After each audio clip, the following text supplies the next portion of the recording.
ചതുർത്ഥ സ്കന്ധത്തില് 9-ാമത്തെ അധ്യായം. ആ 9-ാമത്തെ അധ്യായത്തില് ധ്രുവന്റെ സ്തുതിയെ ആണ് ഇനി പറയാനുള്ളത്. അത് നമുക്ക് പറഞ്ഞു തരുന്നത് ബേബി കൊടുങ്ങല്ലൂരാണ്. അമ്മയെ എല്ലാ ആചാര്യ മര്യാദകളോടും കൂടി ആ ധ്രുവ സ്തുതി പറയുവാൻ വേണ്ടിയിട്ട് സാദരം ക്ഷണിച്ചുകൊള്ളുന്നു. ഗോവിന്ദനാമ സങ്കീർത്തനം ഗോവിന്ദ ഗോവിന്ദ. ഹരേ രാമ രാമ രാമ ഹരേ ഹരേ, ഹരേ കൃഷ്ണ കൃഷ്ണ കൃഷ്ണ ഹരേ ഹരേ. കുറച്ചുകൂടെ ഒന്ന് ചെരിഞ്ഞിരിക്കാം അമ്മേ, മുഖം കാണുന്നില്ല. പുറകിലത്തെ വെളിച്ചം കൊണ്ട് മുഖം കാണുന്നില്ല. അപ്പം ആ പുറകിലത്തെ കർട്ടൻ ഒന്ന് ചേർത്ത് വെച്ചാൽ മതി. പുറകിലത്തെ കർട്ടൻ അപ്പൊ കാണുന്നില്ല. ആക്ച്വലി അമ്മയുടെ മുഖം കാണൽ കുറവാണ്. അവിടെ ഈ വെളിച്ചമുള്ളതുകൊണ്ടേ. ഇപ്പൊ കുറച്ച് ഭേദമായി. തിരിച്ചു വെച്ചോളൂ, ഫോൺ തിരിച്ചു വെച്ചോളൂ. ചെരിച്ചിങ്ങനെ വെക്കാൻ പറ്റേ. ഹരേ രാമ രാമ രാമ ഹരേ ഹരേ, ഹരേ കൃഷ്ണ കൃഷ്ണ കൃഷ്ണ ഹരേ ഹരേ, ഹരേ രാമ രാമ. ഫോൺ തിരിച്ചു വെക്കാൻ പറ്റുമോ? ഒന്ന് കിടത്തി വെക്കാൻ പറ്റുമോ ഫോൺ? ഹരേ രാമ രാമ ഹരേ ഹരേ, ഹരേ കൃഷ്ണ കൃഷ്ണ കൃഷ്ണ ഹരേ ഹരേ, ഹരേ രാമ രാമ ഹരേ ഹരേ, ഹരേ കൃഷ്ണ കൃഷ്ണ കൃഷ്ണ ഹരേ ഹരേ. ഗോവിന്ദനാമ സങ്കീർത്തനം ഗോവിന്ദ ഹരി ഗോവിന്ദ. നാരായണ നാരായണ. എന്തായാലും നമുക്ക് ആരംഭിക്കാം. ഹരേ കൃഷ്ണ. ധ്രുവ സ്തുതിയെ കുറിച്ച് നമുക്ക് പറഞ്ഞു തരാൻ വേണ്ടി ബേബി കൊടുങ്ങല്ലൂര് അമ്മയെ എല്ലാ ആചാര്യ മര്യാദകളോടും കൂടി ഭാഗവത ഹംസം മള്ളിയൂർ ശങ്കരൻ നമ്പൂതിരിയുടെ ശ്രാദ്ധ ദിനത്തോട് അനുസ്മരിച്ച് നടക്കുന്നതായിട്ടുള്ള ഭാഗവത നവാഹയജ്ഞത്തിന്റെ 2-ാം ദിവസത്തെ സെക്കൻഡ് ലാസ്റ്റ് പ്രഭാഷണത്തിനായിട്ട് ഈ വേദിയിലേക്ക് സാദരം ക്ഷണിച്ചുകൊള്ളുന്നു. ഗോവിന്ദനാമ സങ്കീർത്തനം ഗോവിന്ദ ഗോവിന്ദ. ഓം ഗുരുവായൂരപ്പ ശരണം. ഓം നമോ ഭഗവതേ വാസുദേവായ. ശ്രീ ഗുരുഭ്യോ നമ. ഞാൻ ആദ്യമായിട്ട് ഇങ്ങനെ പറയുന്നതാണ്. എനിക്ക് തെറ്റുകുറ്റങ്ങൾ ഉണ്ടെങ്കിൽ ക്ഷമിക്കണം. ഭഗവാന്റെ പാദത്തിലും ആചാര്യന്റെ പാദത്തിലും നമസ്കരിച്ചുകൊണ്ട് ഞാൻ പറയാം. എനിക്ക് എന്തെങ്കിലും കിട്ടുന്നുണ്ടെങ്കിൽ അത് ഭഗവാൻ തന്നതായിട്ട് ഞാൻ കരുതുന്നു. ഹരേ കൃഷ്ണ. അത് എനിക്ക് പറഞ്ഞിട്ടുള്ളത് ധ്രുവന്റെ സ്തുതിയാണ്. ധ്രുവന്റെ സ്തുതി എന്ന് പറയുന്നത് ധ്രുവൻ ഭഗവാന 5 വയസ്സുള്ള ആ കുട്ടിയാണ്. ആ കുട്ടി ധ്രുവന കാട്ടിലേക്ക് പോയിട്ട് അവിടെ വെച്ചിട്ട് ധ്രുവൻ പ്രത്യക്ഷപ്പെടുമ്പോൾ ഭഗവാൻ പ്രത്യക്ഷപ്പെടുമ്പോൾ ധ്രുവൻ സ്തുതിക്കുന്ന സ്തുതിയാണ്. യോ അന്ത്യപ്രവിശമാമം മമ വാചമിമാം പ്രസുപ്താം സഞ്ജീവയത്യഖില ശക്തിധര സ്വധാംനാം അനാം ച ഹസ്തചരണ ശ്രവണത്തഗാദീൻ പ്രാണാൻ നമോ ഭഗവതേ പുരുഷായ തുഭ്യം. ഭഗവാന സ്തുതിക്കുന്നതാണ് കണ്ടത്. ധ്രുവ മഹാരാജാവ് ധ്രുവനെ സ്തുതിക്കുകയാണ്. അങ്ങ് എൻ്റെ ഉള്ളിൽ പ്രവേശിച്ച് ഉറങ്ങിക്കിടന്നിരുന്ന എൻ്റെ എല്ലാ ഇന്ദ്രിയങ്ങളെയും കരചരണങ്ങളെയും കാതുകളെയും ജീവശക്തിയെയും പ്രത്യേകിച്ച് സംസാരശേഷിയെയും പുനരുജ്ജീവിപ്പിച്ചു. അങ്ങേക്ക് ഞാൻ എൻ്റെ സാദര പ്രണാമങ്ങൾ അർപ്പിക്കട്ടെ എന്ന് പറയുന്നു ധ്രുവ മഹാരാജാവ്. അല്ലയോ എൻ്റെ ഗുരുവേ, ബ്രഹ്മദേവൻ പൂർണ്ണമായും അങ്ങേക്ക് സമർപ്പിതനാണ്. ആരംഭത്തിൽ അങ്ങ് ജ്ഞാനം നൽകിയതിനാൽ അദ്ദേഹം നിദ്രയിൽ നിന്നും ഉണരുന്ന ഒരു വ്യക്തി പെട്ടെന്ന് തൻ്റെ കർമ്മങ്ങളെല്ലാം കാണുന്നത് പോലെ ലോകത്തെ മുഴുവനും കാണുവാനും മനസ്സിലാക്കുവാനും കഴിഞ്ഞു. എല്ലാവരുടെയും ഏക ആശ്രയവും ദുഃഖിതരുടെ മിത്രവുമാണ് അവിടുന്ന്. പരിപൂർണ ജ്ഞാനമുള്ള ഒരു പണ്ഡിതന് എങ്ങനെയാണ് അങ്ങയെ വിസ്മരിക്കാൻ കഴിയുക? ഭഗവാന് പറയണത് എന്ന് വെച്ചാൽ ദുഃഖിതന്റെ മിത്രം എന്നല്ലേ പറയണത്. നമുക്ക് എന്ത് ദുഃഖം ഉണ്ടായാലും ആ ഭഗവാന്റെ പാദത്തിൽ വീണ് നമിച്ചാൽ നമുക്ക് കിട്ടാത്തതൊന്നുമില്ല എന്നാണ് നമുക്ക് പറയുന്നത്. പിന്നെ പറയുന്നത്, ഈ ശരീരമാകുന്ന തോൽ സഞ്ചിയുടെ ഇന്ദ്രിയ തൃപ്തിക്ക് വേണ്ടി അങ്ങയെ വെറുതെ ആരാധിക്കുന്നവർ തീർച്ചയായും അങ്ങയുടെ മായയുടെ അധീനത്തിലാണെന്നാണ് പറയുന്നത്. പിന്നെ പറയണെന്ന് വെച്ചാല്, നമുക്ക് എല്ലാവരും ഇങ്ങനെ നമ്മള് കരുതാണ് ആഗ്രഹിക്കുന്നത് എന്തും നൽകുന്ന കൽപ്പവൃക്ഷമാണ് ഭഗവാൻ എന്നാണ് കരുതണത്. നമ്മൾ ചോദിക്കണതൊക്കെ തരുന്നതാണെന്നാണ് നമ്മ ആഗ്രഹിക്കുന്നത്.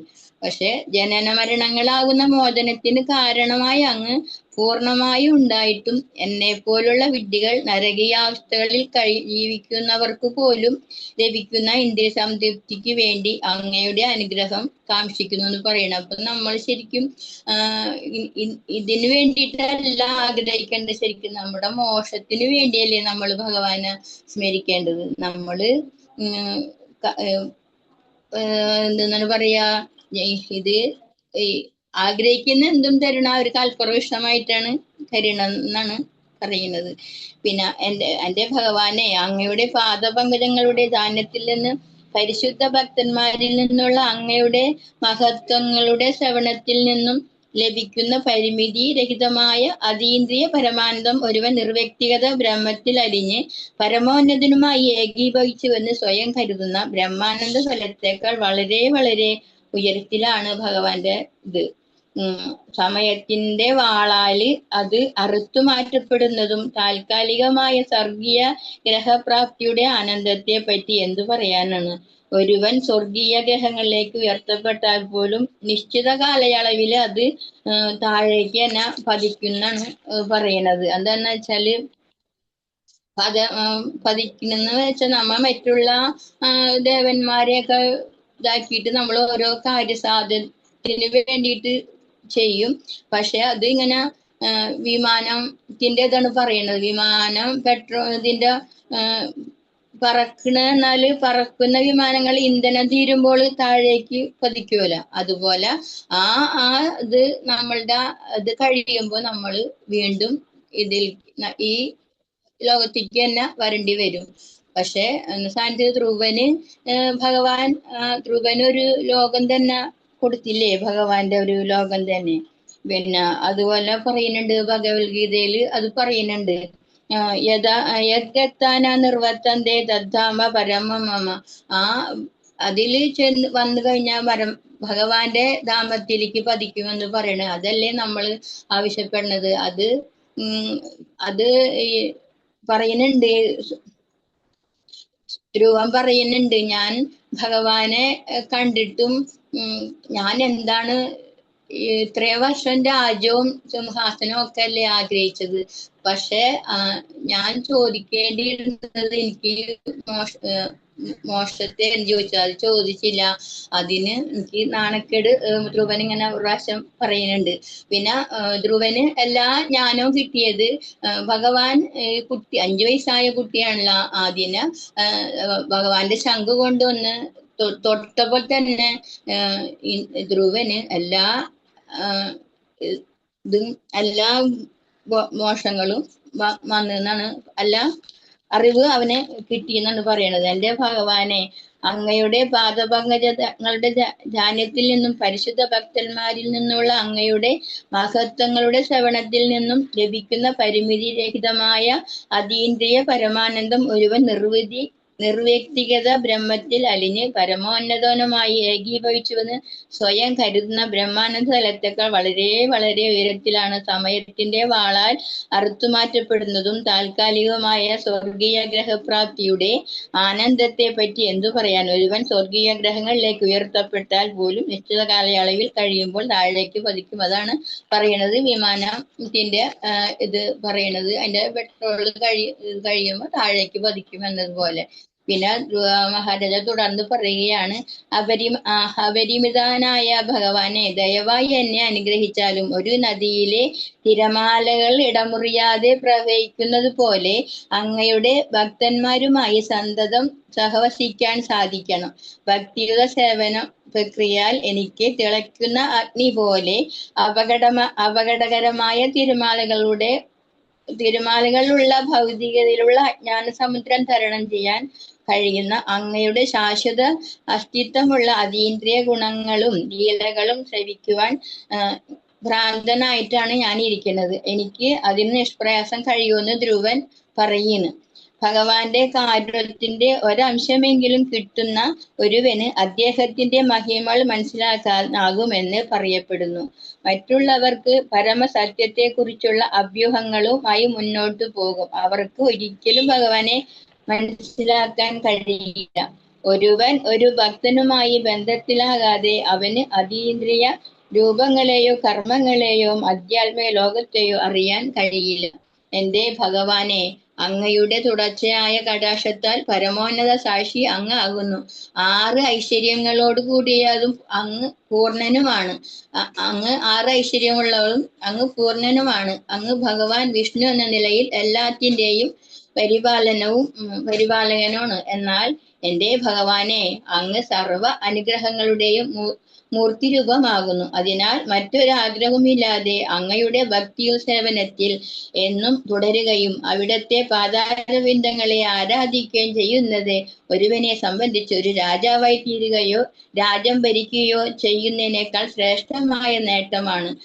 അപ്പൊ ധ്രുവൻ തന്നെ പറയുന്നത് രാജ്യവും രാജപദവിയും ഒന്നും നമുക്ക് വേണ്ട, അതിനേലും ശ്രേഷ്ഠമായ നേട്ടമാണ് അങ്ങയുടെ പത്മങ്ങളെ ആരാധിച്ചാൽ കിട്ടുന്ന അനുഗ്രഹം.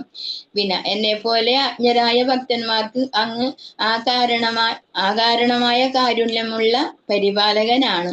പുതിയതായി ജനിച്ച സ്വന്തം കുട്ടിനെ ഒരു പശുക്കുട്ടി എങ്ങനെയാണോ പരിപാലിക്കുന്നത്, അതേപോലെ ആ കുട്ടിനെ ആക്രമണങ്ങളിൽ നിന്നും പാല് കൊടുത്തും രക്ഷിച്ച് പരിപാലിക്കുന്നത് പോലെയാണ് ഭഗവാൻ നമ്മളെ രക്ഷിക്കുന്നതാണ് പറയുന്നത്. അങ്ങയുടെ പാതാരവിന്ദങ്ങളിലും അവയുടെ സൗരഭ്യത്തിലും സദാ ഭ്രമം കൊള്ളുന്ന ഒരു ഭക്തനുമായി വ്യക്തിക്ക് സഹവാസം സാധ്യമായ വളരെ വളരെ പ്രിയങ്കരങ്ങളായ ഭൗതിക ശരീര സംബന്ധിയായ സന്താനങ്ങൾ, സുഹൃത്തുക്കൾ, ഗൃഹം, സമ്പത്ത്, ഭാര്യ തുടങ്ങിയവയിലൊന്നും പ്രതിപത്തിയില്ലാതെ ആയിത്തീരും നമ്മൾ. അപ്പൊ നമ്മൾ ഭഗവാനിലേക്ക് നമ്മൾ ഉറച്ച വിശ്വാസമായിട്ട് നിന്ന് കഴിഞ്ഞാൽ ഇതൊന്നിനും നമുക്ക് ആസക്തി ഇല്ലാണ്ടാവുന്നാണ് പറയുന്നത്. പിന്നെ ഭഗവത്ഗീത അത് പറയുന്നുണ്ട്. പിന്നെ നമുക്ക് അതിന് ഉപമയായിട്ട് പറയുന്നത്, നമുക്കൊരു മാങ്ങ കൊടുത്താൽ ഒരാൾക്ക് ഒരു വിളയാത്ത മാങ്ങ കൊടുത്താലും അത് മാങ്ങ തന്നെയാണ്. പക്ഷെ അത് മൂത്തുപഴുത്ത് മാങ്ങയാണെങ്കിൽ കൂടുതൽ രുചികരവും ആസ്വാദകരവുമായിരിക്കും. അതേപോലെ ഗുരുവിന്റെ നിർദ്ദേശത്തോടെയും നടത്തുന്നതും പരമദിവ്യോത്തമ പുരുഷനായി നേരിട്ടായാലും ഒന്ന് പക്വവും ഒന്ന് അപക്വവും. പക്വതയാർന്നത് ഭുജിക്കാൻ ഭക്തന്മാർക്ക് നല്ലതായിരിക്കുമല്ലോ. അപ്പൊ ആ പക്വതയാർന്ന ഭക്തന്മാരോട് നമ്മ സഹവാസം ഉണ്ടാവാനാണ് പറയുന്നത്. എനിക്ക് കുറെ ഒന്നും പറയാന് ഒന്നും അറിഞ്ഞൂടെ ആചാര്യന്. നമ്മൾ ഈ കുട്ടി ഇങ്ങനെ പോവാനുണ്ടായ കാരണം വെച്ചാല് അച്ഛന്റെ മടിയിലൊന്നും ഇരിക്കാനായിട്ട് പറ്റാത്തത് കൊണ്ടാണല്ലോ ഈ അമ്മ ഇങ്ങനെ പറഞ്ഞപ്പോഴാണ് കുട്ടി കാട്ടിലേക്ക് പോണതും അവിടെ ചെന്ന് അപ്പൊ ഭഗവാനെ ധ്യാനിക്കണല്ലോ. അപ്പൊ അമ്മ സുനീതി അമ്മ പറയുന്നു, അത് തന്നെയാണ് സുരുചി അമ്മ പറഞ്ഞത് ശരിയാണ്, നീ ഭഗവാനെ ധ്യാനിക്കുന്നവനാണ്. അങ്ങനെ നാരദർ എന്ന് പറയുന്നുണ്ട്. അത് പോകണ്ട, 5 വയസ്സായ കുട്ടിയല്ലേ, അവന് അതിനുള്ള പ്രായപരിധിയൊന്നും ആയിട്ടില്ല. എന്നാലും ആ കുട്ടി ഇങ്ങനെ പോയി ഭഗവാനെ നേരിൽ ഇങ്ങനെ കുട്ടിയായ ധ്രുവൻ സ്വന്തം പിതാവിന്റെ മടിയിൽ ഇരിക്കാൻ പറ്റാത്തപ്പോ അവന് അമ്മയോട് ഭയങ്കര ദേഷ്യം തോന്നിയെങ്കിൽ അമ്മ പറയുന്നത്, അത് ദേഷ്യം തോന്നണ്ട കുട്ടി, രാജ്യസിംഹാസനത്തിൽ രാജയുടെ മടിയിലോ ഇരിക്കാൻ നീ അർഹനല്ല എന്ന് പറഞ്ഞെങ്കിൽ നിനക്ക് ഭഗവാനെ കാണിക്കാൻ അവസരം കിട്ടിയല്ല, അതല്ലേ നല്ലത്. പിന്നെ അങ്ങനെ ആണ് അവിടെ ഈ കുട്ടി 5 വയസ്സായ കുട്ടി ഒറ്റക്കാലിൽ നിന്നിങ്ങനെ ഭഗവാനെ ധ്യാനിക്കുന്നെന്നാണ് പറയുന്നത്. അപ്പൊ അവിടെ ശ്വാസം മുട്ടണ പോലെ തോന്നി എന്നാണ് പറയുന്നത്. അങ്ങനെയാണ് ഭഗവാൻ പെട്ടെന്ന് പ്രത്യക്ഷനാവണതും. അപ്പൊ ഈ പെട്ടെന്ന് ധ്രുവന്റെ ഉള്ളിൽ നിന്ന് ഇതങ്ങോട്ട് മാഞ്ഞെന്നാണ് പറയുന്നത് ഭഗവാന്റെ രൂപം. നമുക്ക് തന്നെ നമുക്ക് പറ്റുമോ? നമ്മൾക്ക് ഒരു ഇത്തിരി നേരം ഭഗവാനെ ഒന്ന് ധ്യാനിച്ച് ഒരു മിനിറ്റ്, പിന്നെ നമ്മുടെ മനസ്സ് വേറെ ഓടിപ്പോകും. എനിക്ക് 5 വയസ്സായ കുട്ടിയാണ് ഇത്ര ഭഗവാൻ ഇങ്ങനെ ധ്യാനിച്ച് ഭഗവാനെ പ്രത്യക്ഷപ്പെടുത്തിയത്. അത് തന്നെ എന്ത് അത്ഭുതം. അപ്പൊ പിന്നെ പറയണ് നമ്മള് ഇങ്ങനെ ആചാര്യന്മാരായിട്ട് സത്സംഗങ്ങളിൽ കൂടി വേണം ഇങ്ങനെ ആയെങ്കിലേ അങ്ങനെ പറ്റുള്ളൂ. പിന്നെ കർമ്മങ്ങളനുസരിച്ചാണ് നമുക്ക് സന്തോഷവും സങ്കടവും ഉണ്ടാവുന്നത്. അങ്ങനെ ഈ കുട്ടിക്ക് ഭഗവാൻ എല്ലാ അനുഗ്രഹങ്ങളും കൊടുക്കണം. 36,000 വർഷം നിനക്ക് രാജ്യം ഭരിക്കാനും അതിനുള്ള സമയം ഉണ്ടാവും എന്ന് പറയുന്നത്. ഉത്തമ ഒരു ലോകം തന്നെ ധ്രുവ മഹാരാജാവിന് ഭഗവാൻ കൊടുക്കല്ലേ. എന്നും നശിക്കാത്തത് ആയ ഒരു രാജ്യം ഭഗവാൻ ധ്രുവന് കൊടുക്കണം. അപ്പൊ നമ്മള് ഭഗവാനോട് എത്ര അടുത്ത് നമ്മ ഇതാവുന്നു അത്രയും നമുക്ക് ഭഗവാന്റെ കാരുണ്യം ഉണ്ടാവും എന്നാണ് പറയണത്. അപ്പൊ ഈ കുട്ടി കുട്ടിനോട് പറയുന്നു, എനിക്ക് രാജ്യവും കിട്ടും, അച്ഛനെയും കിട്ടും, രാജ്യവും കിട്ടും, അങ്ങനെ എല്ലാ ഇതും നൽകി ഭഗവാൻ യാത്രയാവുമെന്നാണ് പറയണത്. എനിക്ക് ഇത്രയും അങ്ങോട്ട് പറയാനായിട്ട് അറിയുന്നുള്ളൂ ആചാര്യ. എനിക്ക് കുറേയൊന്നും അറിഞ്ഞൂടാ, ഞാൻ ആദ്യമായിട്ട് പറയുന്നു. നാമസങ്കീർത്തനം. ഗോവിന്ദ ഗോവിന്ദ. ഒരു വളരെ ഹൃദയസ്പൃക്കായിട്ടുള്ള ഒരു പ്രഭാഷണം. ഇതാണ് ശരിക്കും പ്രഭാഷണം എന്ന് പറഞ്ഞാൽ. ഇതാ ഞാൻ എപ്പോഴും പറയുന്ന അതാണ്. നമ്മൾ എന്ത് മനസ്സിലാക്കി നമുക്കത് അനുഭവത്തിലേക്ക് എത്തണം. അപ്പോഴാണ് അത് ശരിക്ക് അനുഭവത്തിലൂടെ പറയുമ്പം ആണ് അതിന് കൂടുതൽ ഇത് വരുന്നത്. എന്തായാലും വളരെയധികം സന്തോഷം. വളരെയധികം എന്ന് പറഞ്ഞാൽ പോലെ എത്രയുണ്ടോ അതിൻ്റെ ആ മാക്സിമം പറയണം. ബേബി ചേച്ചി തീർച്ചയായിട്ടും ഈ ഒരു ഉദ്യമത്തിന് തയ്യാറായതിനെ എന്നോട് ശരിക്കും പറഞ്ഞാൽ പറഞ്ഞിരുന്നു, എനിക്കൊന്നും അറിയില്ല തിരുമേനി സഹായിക്കുകയാണ് ഞാൻ പറയാമെന്ന് പറഞ്ഞത്. ഞാൻ പറഞ്ഞു, ഞാൻ എന്ത് സഹായിക്കുന്ന? ഇതിപ്പോൾ ഇവിടെ ഗുരുവായൂരപ്പനെ സഹായിക്കാൻ പറ്റുള്ളൂ. ആർക്കും എത്ര ജ്ഞാനിയായാലും പണ്ഡിതനായാലും അവിടെ നമുക്ക് കണ്ണനോട് ഒരു പ്രാർത്ഥനയുണ്ടെങ്കിൽ കണ്ണൻ അത് ചെയ്തോളും എന്നുള്ള ഒരു ഉറപ്പുണ്ട്. പിന്നെ എന്തിനാ പേടിക്കുന്നത്? ആ പേടിയില്ലായ്മയാണ് യഥാർത്ഥത്തിൽ നമുക്കൊക്കെ കാണിച്ചെന്ന് ഇവിടെ ബേബി ചേച്ചി. വളരെയധികം സന്തോഷം. ഹൃദയസ്പൃക്കായിട്ട് ഒരു ശ്ലോകം മതിയല്ലോ. ആദ്യത്തെ ഒരൊറ്റ ശ്ലോകത്തിൽ തന്നെ അതിൻ്റെ ആൻസർ തന്നെ ആദ്യം പറഞ്ഞുകൊണ്ടാണ് തുടങ്ങിയത്. എനിക്കൊന്നും അറിയില്ല കേട്ടോ, എനിക്ക് അറിയാവുന്നത് കണ്ണൻ വിചാരിക്കുന്നത് ഞാൻ പറയാമെന്ന് പറഞ്ഞു. ഇത് തന്നെയാണ് ധ്രുവനും അവിടെ കാണിച്ചത്. ഇതാണ് ഒരു ഭക്തന് വേണ്ടതായ ഏറ്റവും വലിയൊരു ഗുണം.